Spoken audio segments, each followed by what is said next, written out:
Hey guys, Wolfie here and welcome back to the channel. As always, the usual disclaimer, any opinion here is mine and mine alone. As you guys can see, this is a special video that it took me a surprisingly short amount of time to create, and you guys get to see what's on the screen because that's the title of this particular video. Will Team RWBY split up once again? Now, I'm referring to things in the sense of varying hints, and I'm probably going to be doing a little bit focused between Volume 5, Chapter 4, up to Volume 9, Chapter 5. However, I had to do a little bit further digging from the earlier volumes, and it looks like there might have been some subtle hints that we probably have not seen that could indicate a potential team split. So, with that bit out of the way, we're going to get into the nature of this video. Now, this is the whole thing here, and again, you guys have to remember, this is my opinion, so you guys don't have to agree with it, but I do ask you guys to respect my opinion. So, we're going to go into the purpose right here real quick. The question is, will Team RWBY split up again, like end of Volume 3, beginning of Volume 4, by the end of Volume 9? The most notable hints from each volume of the show up to Volume 9, Chapter 5. I'm not going to Chapter 6. I did see it, but that's going to be a completely separate video. Now, which hints from the show are subtle? Which hints are a bit more obvious? Now, another thing I want to mention here, what are the key players to be on the lookout for should a split happen again? Not only who, but the roles. So certain things you'll be seeing repeated, but it is necessary. Now, the other question here is, will Blake and Yang be a factor in the team splitting up again? And to answer all these questions, the short answer is yes. But like I said, each volume will be providing varying hints, either subtle or dead obvious. Now, we're going to start back from the very beginning, Volume 1. Now, for Volume 1, there are quite a few hints, some subtle, some not so subtle. Now, if you look at the very beginning, like chapters 1 through 3 of Volume 1, now we're going to go into the very first episode where you see Yang and RWBY, and you also see Jean at the very end. But I'm not going to focus on Jean at all because for the very first episode, Yang was mentioning how RWBY is going to be the bee's knees. You know, you are special, all that stuff. RWBY, however, the reply to Yang's whole brag fest is that I just want to be a normal girl with normal knees. I don't want to have the attention on me. Where you get to see a difference in path between RWBY and Yang right at the beginning. And some people think, it's not that bad, but it's also not good because when it comes to what people want for you as opposed to what you want for yourself, and it's completely different, the tensions will be there. It's a matter of time. Now, for the following episode, Chapter 2, now she meets up with Weiss, but I think this is it's equal amounts like Weiss and Blake because RWBY meets them next. And it's like the whole thing between Blake and Weiss, it's like they're like a little doing that standoff on each other, but it's like it seems like some of the tensions of the team are already starting to form at this point. Now, before the whole thing with Weiss and Blake, Yang does abandon RWBY in the sense of like her buddies there. And I also have to point out that RWBY was pushed up 2 years pushed ahead 2 years. So it's one of those things like she had to leave everything she's ever known behind because RWBY was pushed up 2 years, and it's like being ahead of schedule is like it's a very uncomfortable territory for her. Now, another thing to keep in mind in Chapter 2, and again, this is Blake and RWBY here, at the beginning of this particular chapter, is that you have, like, Yang, it's like, hey, you should be meeting people, all this stuff, but RWBY has a different idea of that sort of thing. So it's like, again, it's like that, it's a matter of the time where the tensions start to really show its face. Now, in Chapter 3, this is where it's like, I'm trying to put this into words, and it's just part of me just can't. Now, Blake kind of disappears in chapter 3 until, you know, the overnight session, you know, before their initiation. Now, Yang does refer to Blake as a lost cause. But it's more so on Blake and Ruby, because if you look at how Blake views Ruby, it's like Blake doesn't really see Ruby's point of view. It's like Blake's a bit more pessimistic, and then Ruby's more optimistic. It's like, you know, doing the right thing because, you know, it is the right thing to do. That sort of thing. Now, the second hint in the first volume comes through chapters 6 through 8. Now, it's like there are varying tensions between Ruby and Weiss, but it's also Ruby and Yang in a sense. But I do want to mention here, you know, the whole thing with like the whole normal girl and normal knees comment from in the very beginning of the volume.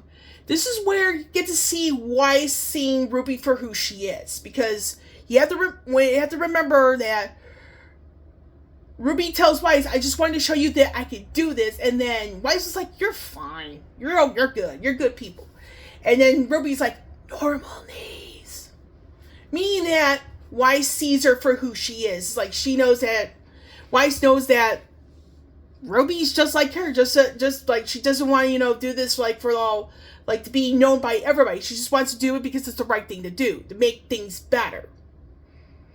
Now, volume 1, chapter 10, this is very brief between Ruby and Weiss. And Weiss was like another person that could say they questioned Ruby being picked as leader, all that stuff. But it's like, again, like I said, it is brief. I do feel it is subtle, and I think this sort of tension between Ruby and Weiss comes back in a little bit in volume 6. Now, the last clue for the team splitting up again comes from the tensions between Weiss and Blake, and that's at the very end of volume 1, where it's like you have that argument about like the Sneakdust Company and the White Fang. So it's like, yeah, it's there. The subtle hint is there, but I do feel it is slightly obvious, in my personal opinion. Now, you're going to look at volume 2. Now, there's not as many hints of volume 2, but it's like, one of them could be either subtle or obvious, and that's at the very start of volume 2, where it's like, with Ruby goes off on, you know, her plan to have the best day ever, she doesn't address Ruby as a friend or a family member, because it's like family, friends, Weiss. So it's like she's just like an acquaintance at this point, which is like, it doesn't really seem sincere, you know, how either the team views Weiss or how Weiss views the team. But it's like, it's a possible hint that I do feel resurfaces in volume 6, in the sense of like the whole thing, how is Weiss being viewed by the team? Now, with Ruby ventures off on her own, since like after the dance, it's like that could be another hint, because it's like it could be showing that Ruby's doing her own thing regardless if anybody's with her or not. And but again, this is one of those where I feel it's a bit more subtle, but it could be seen as an obvious. Now, for volume 3, now there's not really much I could really go off of in the sense of hints of the team splitting. However, if I had to pick a major hint here, it is the aftermath of the one-on-one fight between Yang and Mercury. Blake doesn't appear to trust Yang in the sense of like with what happened here. Now, the whole thing with Yang losing most of her right arm, this could be seen as a subtle hint, because you're looking at what Yang's being more concerned about. It's not what you think it is.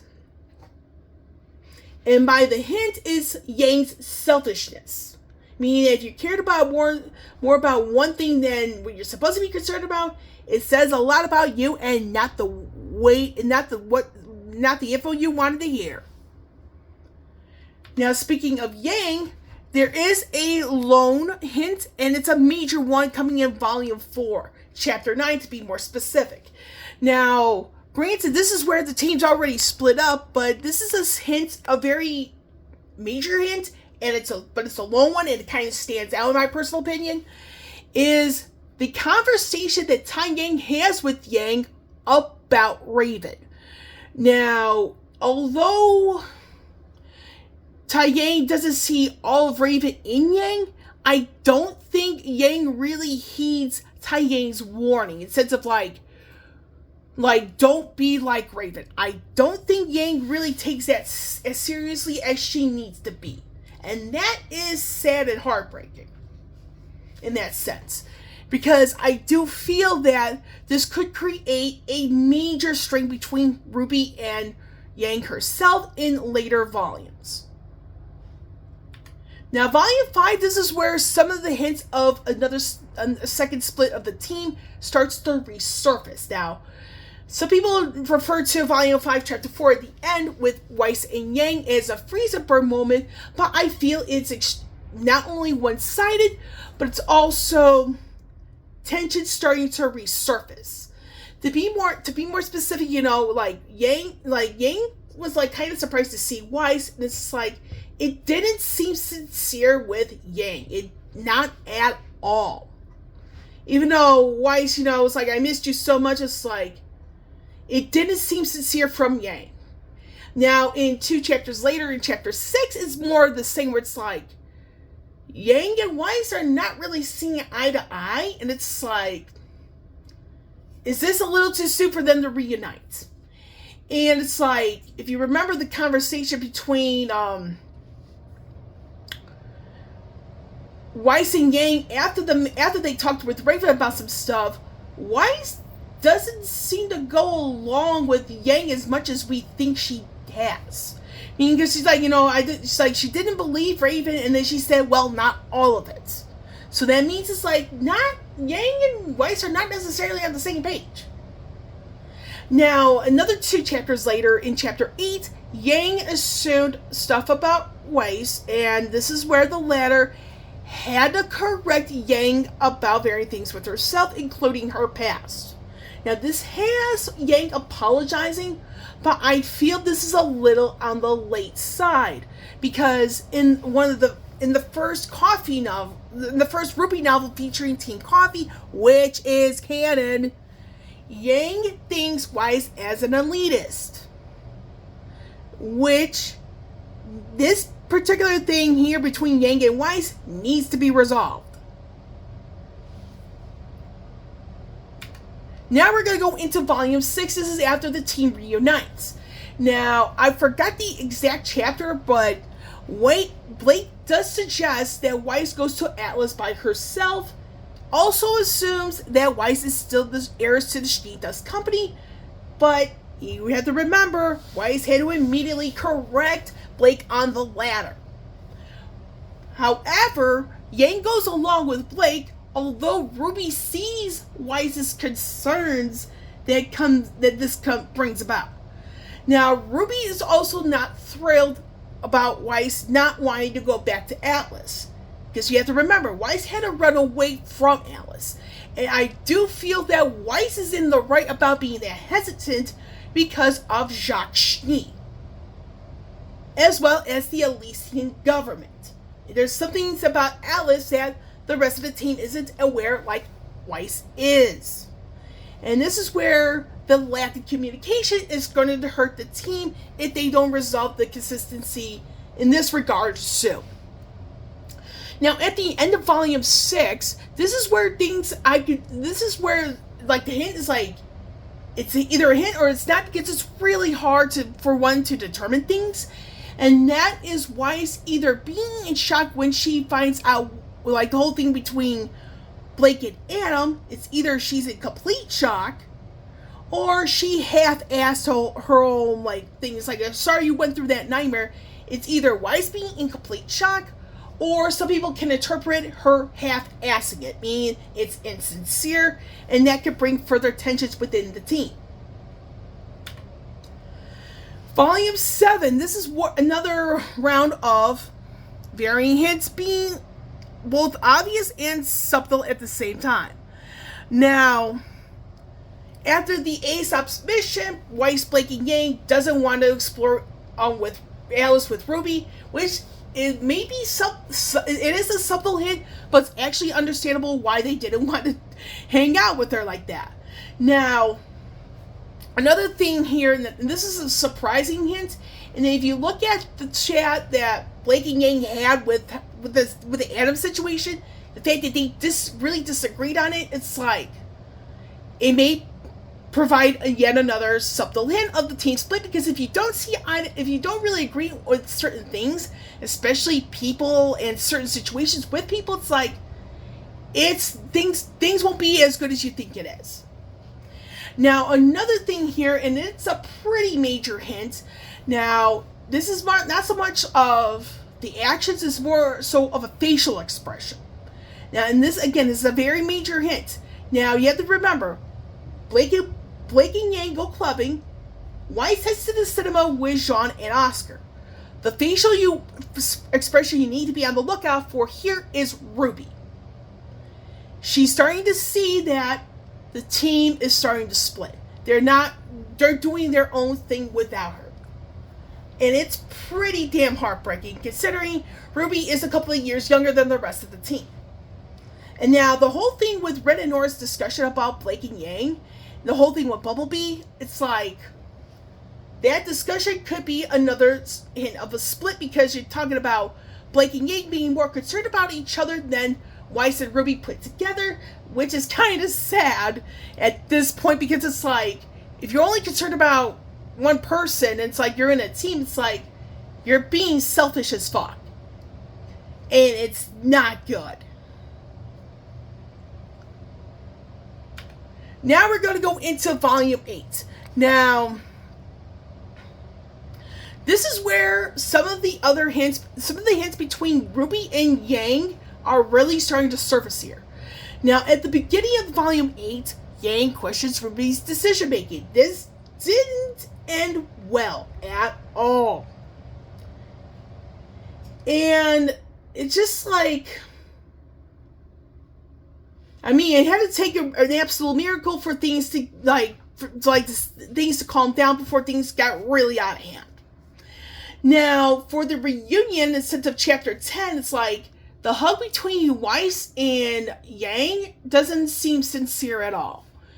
And then if you look at each of the hugs that Yang gave to the team, it's 3 different ones, meaning that they're not on the same page.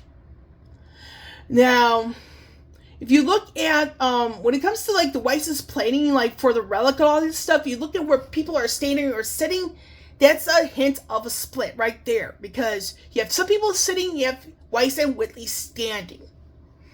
Which means, yeah, another split's coming, folks.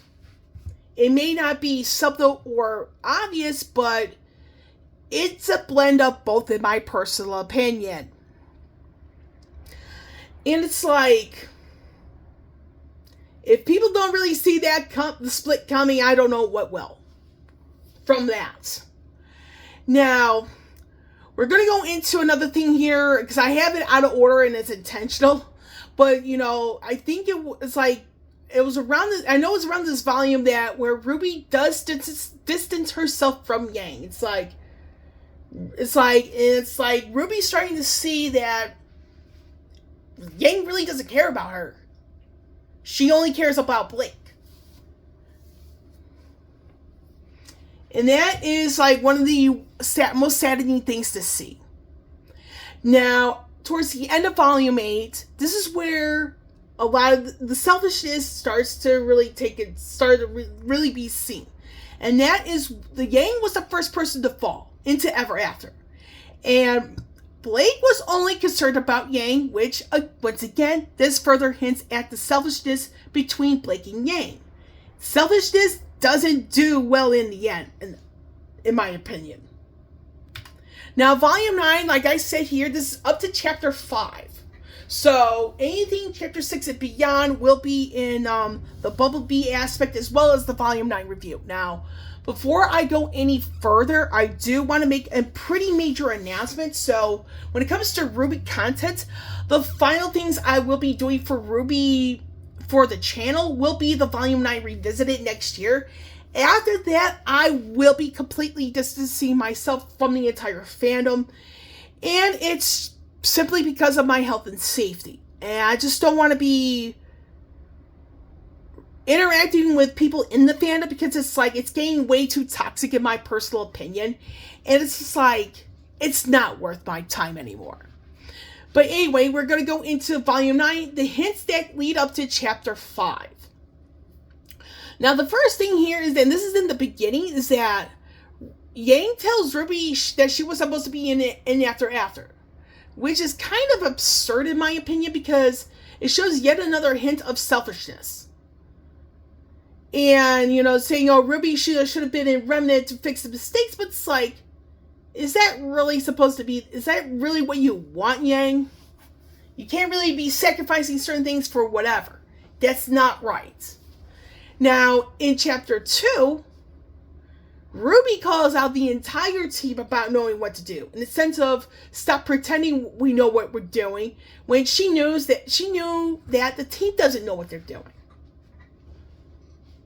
And then the reactions from the rest of the team is like, yeah, we're in deep shit. So, now we go into another hint about Blake not heeding Weiss's warning about the dust. Meaning that if you know, part of Blake's weapon has like a firearm tied to it. Now, because he has ran out of bullets, Blake has to rely on not only her semblance, but her sword. Which isn't good, folks. You can't really rely on certain things because there's a matter of time where it's like you have to be resourceful and go through other methods. Now, the second trial by fire for RWBY and the Herbalist will be playing a pretty big role here because it's like, if you notice the whole thing, like RWBY's answers versus Weiss, Blake, and Yang, it's like, it may change them in ways that it could split up the team because by this point, no one's really checking up on RWBY. And that is scary. Now, based on everything up to this point, and it's like, RWBY might sacrifice something huge to get back to Remnant. But the question is, if she sacrifices something, what will that be? Now, here comes the question. Who are the key players that could split up Team RWBY once again? Now, remember, earlier in this video, I did hint that some things I've said early on are going to be the same things I repeat at later on, and this is the later on side of things. So you're going to hear me repeat certain things, but you're going to be seeing the character moments, all that stuff tied into it, and I'm going to explain this a little bit further. So the first key player here is none other than Taiyang Xiaolong. Now, again, I am repeating Volume 4, Chapter 9. Now, the reason why this is worth to be repeated is that when it comes to Yang's actions in later volumes, Yang is starting to show signs of becoming Raven. And unfortunately, this is one of those instances where Yang's actions splits up Team RWBY. And the other character might involve Blake Belladonna. I'll get to more on them in a little bit. Jean Arc in Volume 9. Now, the reason why I'm using the intro to Volume 6 here is because I've seen what he looks like for Chapter 6 in Volume 9, and I'm not going to reveal that here because that's like a completely different video. So, when it comes to Jean Arc, we're going to go into the Volume 9 aspect in the sense of after the end of Volume 8. No one's really asked about him, no one knows where he is. Although Weiss had mentioned him in Volume 9, Chapter 1, but outside of that, no one's mentioned him at all, or even asked about him. Now, this does expose a degree of selfishness because they're not asking about somebody who they know well back in Remnant. And again, selfishness will get yourselves exposed in time. And speaking of the devil, Blake Belladonna and Yang Xiaolong, both of these are the third key players. Now where do the hints come, where hints of these two come along? Now, this should not be surprising to some of you guys. But like I said, I don't reveal who I ship on the show because that is nobody's business. Now, some of the first hints here come back in Volume 6. Again, this is worth repeating that this is where... Okay, hold on a second here, folks. Okay, I'm back. I was looking at my keyboard, and it's a wireless one, so I'm going to make sure it's like has a decent charge left by the time I get done with this video. So, as I was saying, Volume 6 is kind of where some of the hints begin in the sense of the team splitting up once again. So, Blake suggests, hey, Weiss, go to Alice by yourself. Yang goes along with it. Although Blake still assumes things about Weiss that Yang should have warned her about, but chose not to. So, but the thing here is that Ruby was the only one who understood Weiss's concerns. Because, let's just say they go to Alice, everything is peachy, Weiss gets split up from the team once again. Because of the type of person Jacques Gen is. Now, regarding the whole thing with Weiss and Alice, it's like, one would be surprised if the implication behind Blake's suggestion could be kick Weiss off the team. Which may not sound good for the team as a whole. Now, the end of Volume 6, again, this whole thing with Blake and... The whole thing with Weiss finding out about Blake and Adam, it's like, it's a bit of, like, how does one interpret the tone Weiss was using when she heard about Blake and Adam? So it's like, it's one of those really, it's like everybody, it's like it really comes down to how one, the individual, how one interprets that conversation. Now, Volume 7, the whole thing here again, once again, the whole thing with Aesop's, no one wants to hang out with, explore Alice with Ruby, and, you know, the whole thing, Blake and Yang going clubbing. And the other thing, you know, they're not seeing eye to eye with, like, the whole thing with Adam. We now know that Blake has killed 2 faunists in the show, 1 in Volume 5 and as well as Volume 6, although the Volume 5 incident can have self-defense as a reason, not the case in Volume 6. So that means if they go back to Remnant, this means that Blake and Yang could be seen as fugitives for murder. And the victim, Adam Taurus. Unfortunately. Now, additional hints. Yeah, I wasn't done here, folks. So, Volume 8, Yang and Blake are not seeing eye to eye. And this is really sad. However, the hints of them not seeing the hints of Yang and Ruby not seeing eye to eye have been there from the start. And by the start, Volume 1. Now, Yang finally completes the whole thing where it's like everybody questions Ruby. So it's like, why is she the leader? Is she a good leader? Da da da da da. And the fact that Yang questions it was done in a way where it didn't sit well with anybody. It actually didn't. And it took an absolute miracle to prevent it from getting it too out of hand. Now, when it comes down to the hugs that Yang gave to the team, it's just like 3 different ones. So it's like, once again, it's like Yang is not on the same page.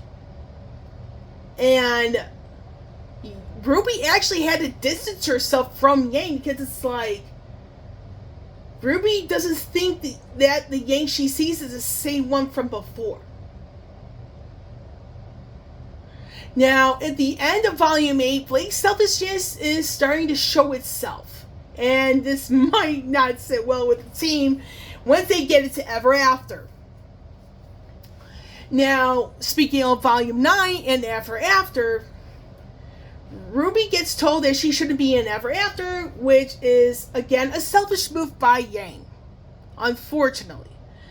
When it comes down to the following chapter, Volume 9, Chapter 2, Ruby does call the entire team out, and when it comes down to certain aspects of that, at the end of the day, it's like, I think Weiss and Blake, it's Yang and Blake might start to see that she might be splitting up the team. And this may not be good in the end. Now, another thing here that's probably gonna drive the team like apart is the fact that Ruby's not really being checked on at this point, even though we are starting to see the second trial by fire.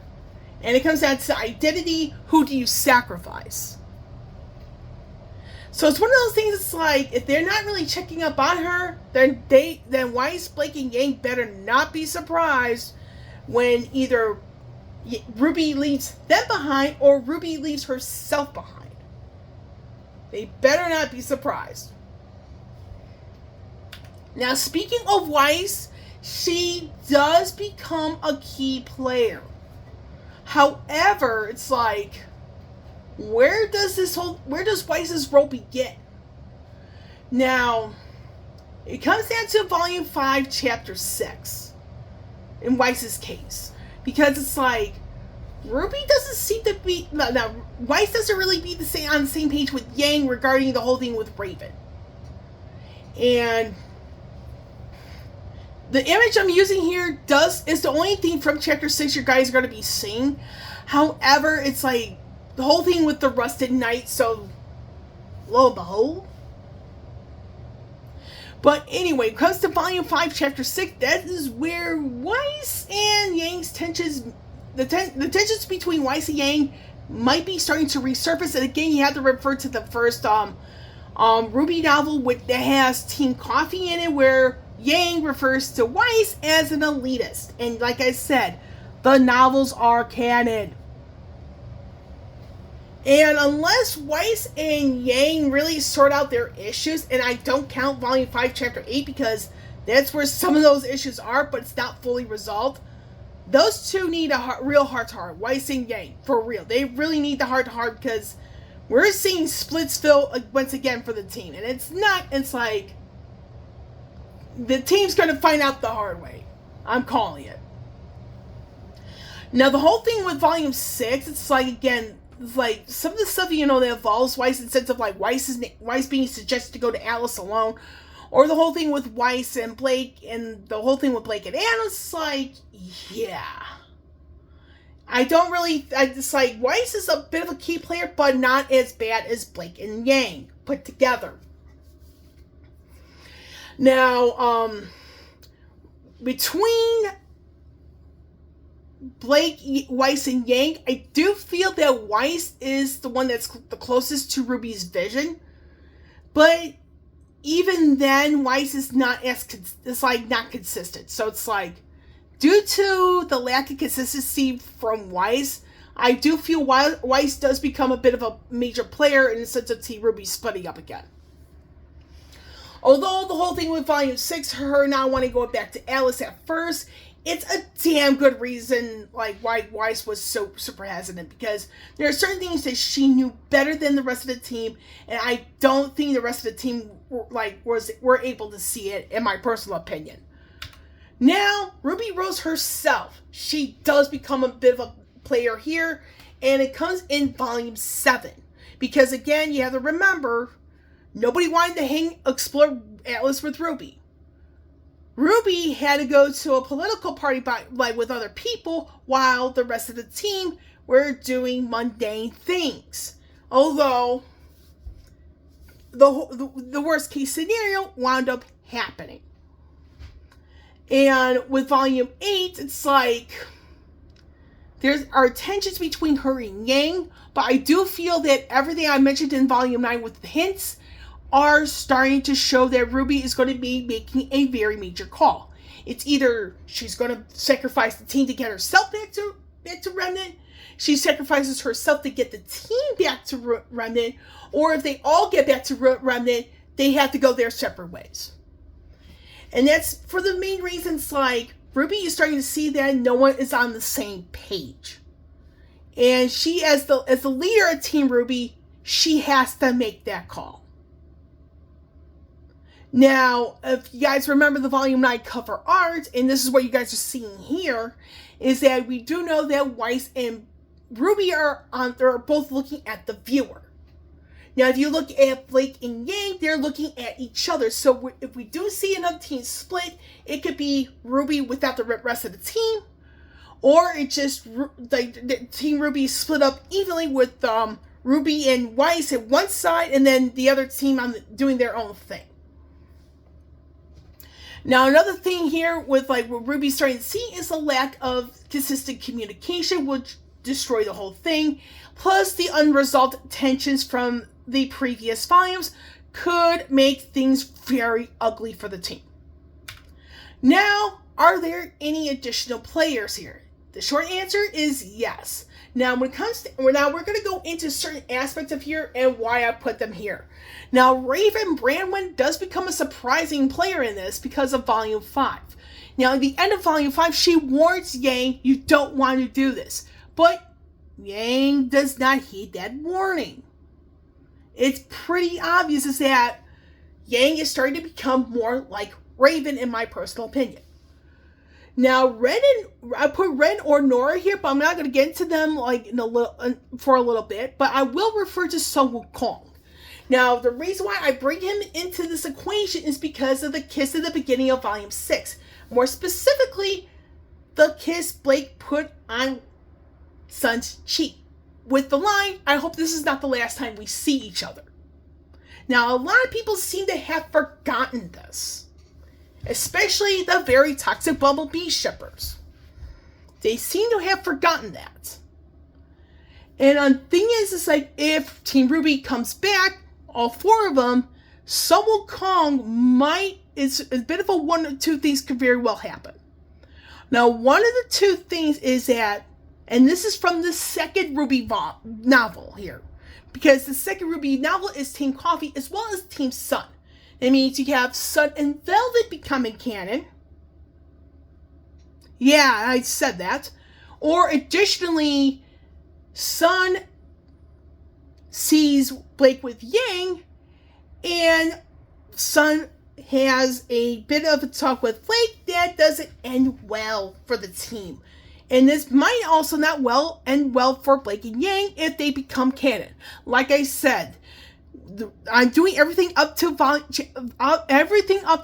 9, chapter 5. I'm not including chapter 6 here, so forewarning. But yeah, Sun Wukong, he will either split up the team in the sense of like confronting Blake about the whole thing with Yang, or I wouldn't say either. So he's probably going to split up the team in the sense of like the whole thing with Blake and Yang. So that's where I'm going to, that's the official thing for me. Now, Ren or Nora would become another player. Because, remember, you have to remember their Volume 7 conversation about the sincerity of Bumblebee. Because Ren's response to Nora's inquiry was, it's very one-sided. Now, for those who have watched Chapter 6 of Volume 9, we already know what's happening. However, that conversation, in my personal opinion, from Volume 7 still holds a degree of weight for when the team comes back to Remnant, if they come back to Remnant. The reason why I bring this to light is for the reason that it's pretty self-explanatory. If they do become canon, they may not remain canon, and there is a difference right there.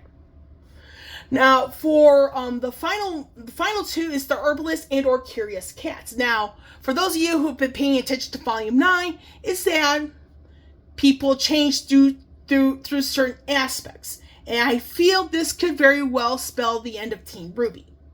Because the results between Blake, Yang, and Weiss differ than RWBY. And that's all I really have to say on that. Final thoughts. I do feel they're going to split up once again. And it's pretty damn sad for me to say it, but I do feel it's going to happen. There's just simply too many unresolved tensions and certain conversations that still need to be made. Weiss and Yang is the big two. Another big two that has to have a conversation are RWBY and Yang. Because unless those two conversations happen by the end of Volume 9, things are going to get so bad, it's like Team RWBY is not going to be the same ever again. And with Blake and Yang's selfishness up to this point, that could further split the team apart. And what makes it worse, Yang becomes more like Raven in the sense of like being selfish as opposed to, you know, thinking about the team. Why didn't she heed Tai Yang's warning? If that makes all the sense. So, with that, you get to see me a little bit. So, it's about 3 something in the morning, but I want to make sure I get this at least filmed. But like I said, just a bit of an announcement before I sign off for the night. Number one, I gotta make sure this is so number one, first and foremost, for volume 9 chapter 6, I'm probably gonna be shooting that maybe in a day or two, and that's gonna be released before the 1st of April, because there's C2E2, it's a Comic-Con in the Chicago area, and I will be in attendance in that. Number two, the last thing I'm going to be doing for RWBY period is going to be the Volume 9 Revisited when it's on the Rooster Teeth website. I'm just further distancing myself from the entire fandom for my health and safety. That's all you guys need to know. Regarding my whole stance on Bumblebee, that's another video altogether. I'm going to be filming that after the Crunchyroll version of Volume 9 is out. So that way you guys get to hear what I really have to say about that. But before I do sign off, I do want to give a warning to the Bumblebee shippers. You guys really need to start calling out the very toxic shippers, because the more you have people calling those who don't ship Bumblebee homophobic, if you don't call that behavior out, you are honestly part of the problem. That's within the RWBY fandom. And as someone who had to get off of Tumblr because of 2 very toxic Bumblebee shippers, and for the record, I refuse to reveal who I ship on the show for my health and safety. The fact that I was run off by 2 very toxic Bumblebee shippers, it's like, it says a lot about the fandom. And I really don't want to say right here, right now. But I will say that if you don't call out the toxic behaviors by the toxic Bumblebee shippers, you are part of the problem. And it's really sad for me to say that. And it's also sad for me to plan on further distancing myself from the fandom. Because I'll still watch the show, but I'm not going to be interacting with the fandom after the revisit of Volume 9. That's it. And I really don't know what else to say, but to recap this video, Team RWBY is going to split up once again. It's a matter of when. And unless they have a good heart-to-heart within the team's going to get split up again. That's all I have. With Wolfie here, signing off. I will catch you all on the flip side.